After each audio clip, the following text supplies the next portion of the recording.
কান্নাকাটি করতেছো কেন? কে তুমি? আমি ওই আরে কাজের মেয়ে আমাদের বাড়িতে কাজ চাইতে এসেছে, কিন্তু চেনা নেই জানা নেই, তাকে কি হুট করে কাজ দিতে পারি? সেই জন্য তো দরজার কাছে বসে বসে কাঁদছে। যদি আত্মীয়র পরিচয় দিই তাহলে তো আমারে দূর দূর করে তাড়াই দিব। হ্যাঁ হ্যাঁ, কাজের মেয়ে। আমি একটু অসহায় মেয়ে, আপনাকে বাসায় কাজ খুঁজতে আইছি। এই ঢাকা শহরে তোমার পরিচিত কেউ আছে? না, আমি গ্রাম থেকে আইছি। কিন্তু তুমি তো অপরিচিত একটা মেয়ে, তোমাকে আমরা কিভাবে কাজ দিই বাসায় বলো?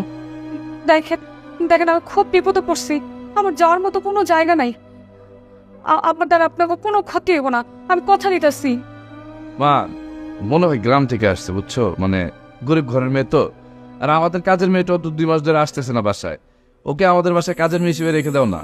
ওর চেহারা টেরা দেখে মনে হচ্ছে যে ও মনে হয় আমাদের কোনো ক্ষতি করবে না। আর তুই চুপ করতো, তুই কি এ সমস্ত কাজের মেয়েদেরকে চিনিস? আরে দয়া আমি কোনোদিন আপনার জন্য ক্ষতি করি না, আমাদের আপনার কোনোদিন কোনো ক্ষতি হইব না। মা, মেয়েটা মনে হয় অসহায় বুঝছো, গ্রাম থেকে আসছে তো মনে হয় খুব কষ্টে আসছে। রেখে দাও না আমাদের বাসায় কাজের মেয়ে হিসেবে রেখে দাও। এই ওঠো, ওঠো তো। শোন, তোকে বিশ্বাস করে আমি আমার বাড়িতে আশ্রয় দিচ্ছি, কোনোদিন আমার কথা অমর্যাদা বলবি না।